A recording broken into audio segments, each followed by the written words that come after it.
দেখছেন বার্তা এক নজর। উত্তরপ্রদেশ থেকে নিখোঁজ হওয়া বাংলায় মিলল যুবক। ছেলেকে ফিরে পেয়ে আপ্লুত পরিবার, কৃতজ্ঞতা চুঁচুড়া পুলিশ ও আরোগ্য কর্তৃপক্ষকে।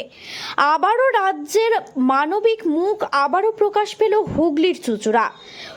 উত্তরপ্রদেশের গাজীপুর জেলার এক প্রত্যন্ত গ্রাম থেকে নিখোঁজ হয়ে যাওয়া এক যুবকের উদ্ধার করে তাকে সুস্থ অবস্থায় তার পরিবারের হাতে ফিরিয়ে দিল পশ্চিমবঙ্গ পুলিশ ও চিকিৎসক দল। ঘটনার সূত্রপাত প্রায় 15 দিন আগে। বছর 21-এর রাহুল রাম হঠাৎ করে নিখোঁজ হয়ে যায় উত্তরপ্রদেশের গাজীপুরের একটি গ্রাম থেকে। পরিবার বহু খোঁজাখুঁজি করেও কোনো হদিশ পাননি। মানসিকভাবে কিছুটা ভারসাম্যহীন রাহুল কিভাবে কোন ট্রেনে চড়ে পশ্চিমবঙ্গে চলে আসে সেই ব্যাপারে নিশ্চিত কিছু জানা না গেলেও 3রা জুলাই থেকে হুগলি জেলার ব্যান্ডেল অঞ্চলে তাকে ঘুরে বেড়াতে দেখা যায়। স্থানীয় বাসিন্দারা বিষয়টি লক্ষ্য করে চুঁচুড়া থানার অন্তর্গত কেওটা পুলিশ ফাঁড়িতে খবর দেন। এরপর পুলিশ দ্রুত ঘটনাস্থলে পৌঁছে যুবককে উদ্ধার করেন। কেওটা ফাঁড়ির ইনচার্জ জিতু শঙ্কর বাবুর তত্ত্বাবধানে রাহুলকে প্রথমে থানায় এনে জিজ্ঞাসাবাদ করা হয়। তার কথাবার্তা এবং আচরণ দেখে কিছুটা মানসিক ভারসাম্যহীন বলে সন্দেহ হয় পুলিশের। এরপর তাকে চিকিৎসার জন্য চুঁচুড়া আরোগ্য হাসপাতালে নিয়ে যাওয়া হয়। আরোগ্যের তরফে কর্ণধার ইন্দ্রজিৎ দত্ত জানান, গত 3 তারিখ রাতে পুলিশ প্রশাসনের অনুরোধে আমরা রাহুলকে আশ্রয় দিই ও মানসিক চিকিৎসার ব্যবস্থা করি। ধীরে ধীরে তার কাছ থেকে কিছু প্রমাণ তথ্য পাওয়ার পর আমরা তাকে ঠিকানা জানতে পারি এবং পরিবারের সঙ্গে যোগাযোগ করি।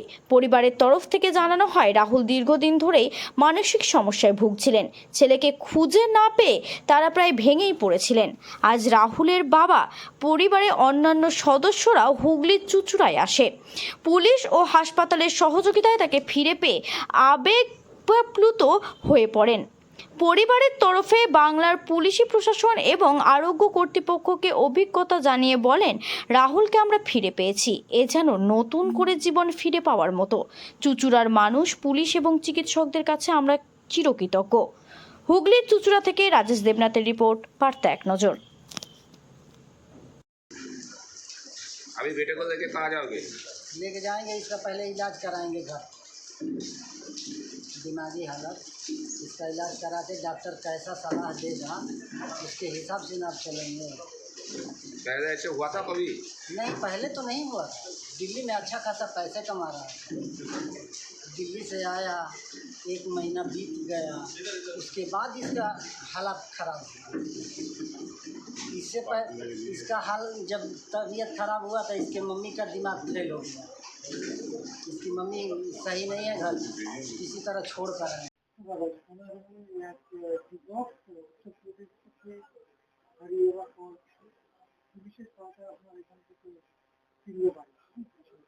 গত 5 দিন আগেই আমাদের শাহগঞ্জ ফাঁড়ির যিনি চার্জে আছেন জিতু শঙ্কর বাবু, উনি রাত্রিবেলায় 10:30 নাগাদ একটা অল্প বয়সী যুবক, 19-20 বছর বয়স হবে, তাকে নিয়ে আসে। সে একটু মানসিক ভারসাম্যহীন।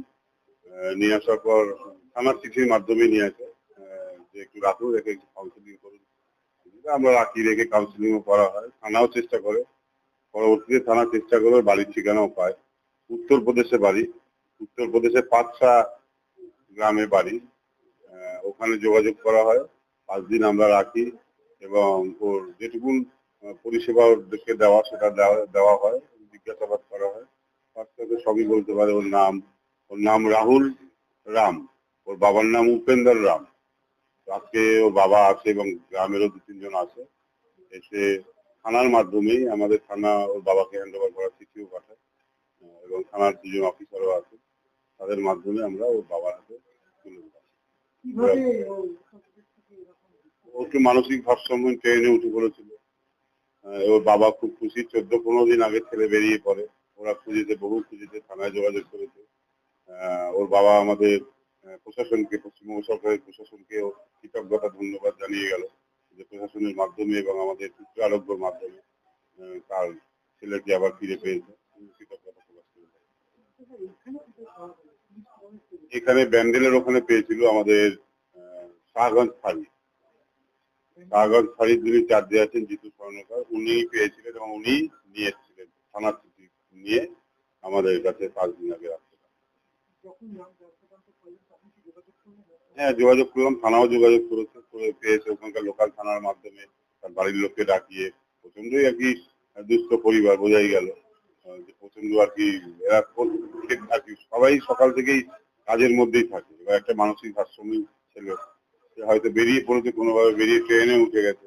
এরা খোঁজাখুঁজি প্রচুর করেছে, থানাতে জানিয়েছে এবং থানার মাধ্যমেই আমাদের পশ্চিমবঙ্গ চুচুড়া থানা, কাগঞ্জ ফাঁড়ি এবং আমাদের চিত্র আরোগ্য এনজিও আমাদের মাধ্যমে তার পরিবার ফিরে পেলো, ফিরে দেওয়া গেল। এটা ভালো লাগলো। একটা অল্প বয়সী ছেলে রাস্তায় রাস্তায় ঘুরবে, সে জায়গায় তার পরিবারের হাতে গেলে রিলিফ পাবে। এবং আসার পর থেকে মামি পাপ্পার কাছে যাবো, ওইটাই আর কি বলছি, এর বাইরে কোনো কথা বলছি না। বয়স 20 বছর, ওর ডকুমেন্টস অনুযায়ী 20 বছর। থানা থেকে চিঠি করেছিল 19 বছর, 20 বছর।